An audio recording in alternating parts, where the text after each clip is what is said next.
রাষ্ট্রকে আমরা একটা ট্র্যাকের মধ্যে ওঠাতে পেরেছি অনেক রক্তদানের মধ্য দিয়ে, সেটাকে আমরা ডিউলি একটা কনস্টিটিউশনাল লিগ্যাল প্রসেসের মধ্যে নিয়ে যাই। এর বাইরে যদি আমরা কোনো কিছু এখন চিন্তা করি, হ্যাঁ সেটা বৈপ্লবিক চিন্তা হতে পারে, সেটা অনেকে জনগণের অভিপ্রায়ের কথা বলে সেই বক্তব্যটা দিচ্ছেন এবং জনগণের অভিপ্রায়ই চূড়ান্ত আইন বলে অনেকে বক্তৃতা দিচ্ছেন, সেটা স্বীকার করি। তবে সেই জনগণের অভিপ্রায় তো বিভিন্ন রকম বক্তব্যের মাধ্যমে, বিভিন্ন রাজনৈতিক প্ল্যাটফর্মের মাধ্যমে বিভিন্নভাবে প্রতিবাদ হচ্ছে।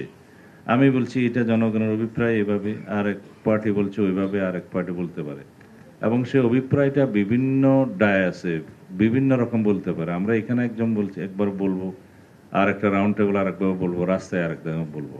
সুতরাং অভিপ্রায় কোনটা? জনগণের অভিপ্রায় হচ্ছে 24 গণ অভ্যুত্থান, 2024-এর গণ অভ্যুত্থানের অভিপ্রায় কোনটা? সবাই এক বাক্যে স্বীকার করবেন যে বাংলাদেশের জনগণের অধিকার প্রতিষ্ঠাই হচ্ছে আমাদের সেই অভ্যুত্থানের অভিপ্রায়। সেই অধিকারগুলো কি? আমরা সংগ্রাম করেছিলাম ভোটাধিকার প্রয়োগের অধিকারের জন্য। আমরা 16 বছর অবিরাম সংগ্রাম করেছি সুশাসন প্রতিষ্ঠার জন্য, গণতান্ত্রিক প্রতিষ্ঠানগুলো সঠিকভাবে কার্যকর হবে সেই অধিকারের জন্য, সাংবিধানিক অধিকার প্রতিষ্ঠার জন্য। ইন টোটাল সেটা যদি বলতে চাই তাহলে বলবো যে জনগণের গণতান্ত্রিক অধিকার প্রতিষ্ঠার সংগ্রাম ছিল সেটা। তা এখন সেই অভিপ্রায়টা বাস্তবায়নের জন্য গণতান্ত্রিকভাবে সুষ্ঠু নিরপেক্ষ একটা নির্বাচন অনুষ্ঠানের লক্ষ্যেই আমরা এই সংস্কারগুলোর মধ্যে দিয়ে যাচ্ছি, সামনে যাতে অনাগত কাল ইনফিনিটিভ পিরিয়ড পর্যন্ত এই রাষ্ট্রটা বহাল থাকে, স্বাধীনতা থাকে। সেই জন্য আমাদের জাতীয় ঐক্য দরকার। সেই জাতীয় ঐক্য, জাতীয় প্রশ্নে আমাদের ঐক্য দরকার।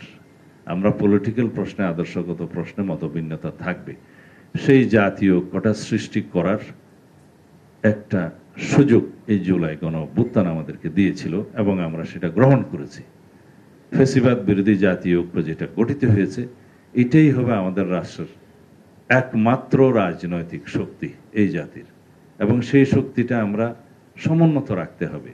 আমাদের মধ্যে মতভেদ থাকলেও, আদর্শিক মতভেদ থাকলেও, রাজনৈতিক কৌশলগত মতভেদ থাকলেও, নির্বাচনিক ইস্যুভিত্তিক মতভেদ থাকলেও, কিন্তু আমরা যেন ফ্যাসিবাদ বিরোধী জাতীয় ঐক্যটাকে ধরে রাখি, এখানে যেন আমরা মতানৈক্য না আনি।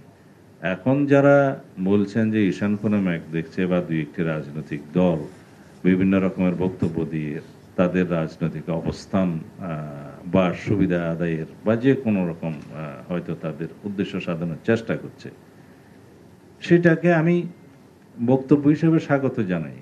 ডেমোক্রেটিক রাইট হিসেবে তাদের সেটা আছে, সেটাকেও স্বাগত জানাই।